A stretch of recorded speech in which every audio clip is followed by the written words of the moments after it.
គូទី1បងប្អូនគូទី1ភាសាត្រីរបស់ខ្ញុំត្រីស្រែសុទ្ធទេបាទសុទ្ធអត់មានកាត់ទេហើយលេងបានតិចតួចគ្នាឯងគិតផ្ទះ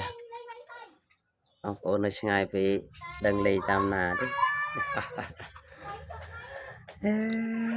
អ្នកឆ្លាញ់ត្រីទៅយល់អារម្មណ៍មួយនេះ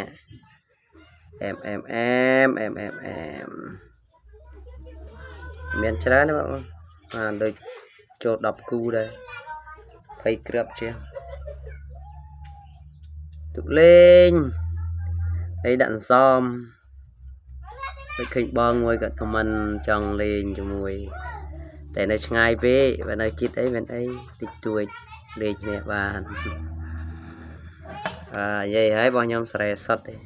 ព្រៃសុទ្ធដែរព្រៃអាហ្នឹងបាន2ដងឡើងបាន2ដងឈ្នះទាំង2ដងហើយមួយខាងស្ដាំដៃតែវារៀងទូចទេលោស្រាលលេងគ្នាលេងតិចដែរនោះគ្នាឯងអ្នកស្គាល់ចិត្តផ្ទះ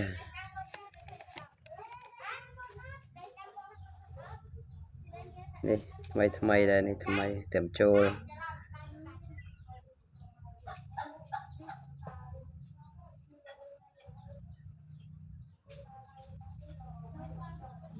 ថ្មីបងប្អូនសារនៅឆ្ងាយពេកឃើញបងមួយហ្នឹងចឹងខ្ញុំលេងបានចិត្តគ្នាឯងដាក់អន្សមភាគច្រើនលេងដាក់អន្សមខែភ្ជុំតែឥឡូវឃើញដូចមេមានកន្លែងច្រើនណាសង្វៀនច្រើនហើយជួយចាត់លេងច្រើនហើយកាត់លេងធំមេធំខ្ញុំទូចហ្នឹងគីឡូទូចlại đẹpស្រែខំលេងអត់សក់ពេលទៅនេះអត់សក់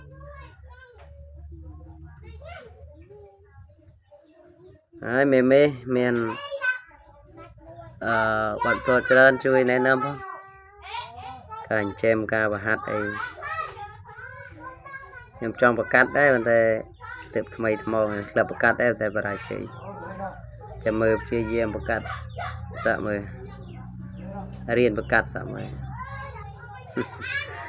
ហ្នឹងហើយមេកុំភ្លេចជួយណែនាំផងជួយ like follow ផងអ្នកជួយចិត្តដូចគ្នាអ្នកជួយចិត្តដូចឃើញត្រីហ្នឹងអេមហើយមកធ្វើការហត់ឃើញតែត្រីឲ្យតែចំណៃអួតអេមហើយការងារមកយៈទៅនេះបានម្ដងដែរស្ដាប់ដៃម្ដងឈ្នះយូរក្រិនណាតែបានឡាំទៀតថែមអាយៈទៀតសិនហ្នឹងហើយអរគុណពុកម៉ែបងប្អូនបានឃើញហើយជួយ subscribe អ្នកមួយផងហើយជួយណែនាំផងសម្រាប់អ្នកជួយចិត្ត